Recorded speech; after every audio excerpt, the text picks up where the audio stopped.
নমস্কার সবাইকে সবাইকে আমার এই ইচ্ছে মতো চ্যানেলে স্বাগত জানাই। আজকে গোপাল ভাঁড়ের গল্প সবে তো সন্ধে হলো। গোপাল ছেলেবেলায় যাত্রা গান শুনতে ভালোবাসত।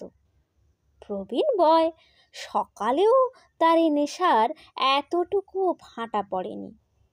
একবার অদূরবর্তী এক গাঁয়ে সারা রাত্রি যাত্রা গান শুনে ভোর রাত্রে গোপাল বাড়ি ফিরে এলো।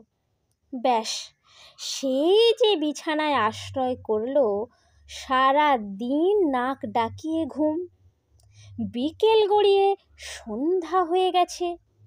তার স্ত্রী এসে ডাকাডাকি করে গেলেন, তবু ওঠার নামটি নেই। বলে পাশ ফিরে শুলো। একটু পরে তার স্ত্রী সন্ধে দিতে এসে আবার ঘরে এসে বলল, করছো কি? সন্ধে গড়িয়ে রাত্রি হলো যে, ওঠো, এবার উঠে পড়ো।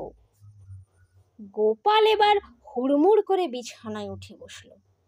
আধ বোঝা চোখ খোলা অবস্থাতেই জানলা দিয়ে বাইরের দিকে এক লহমায় তাকিয়ে নিয়ে আবার বিছানায় এলিয়ে পড়ল।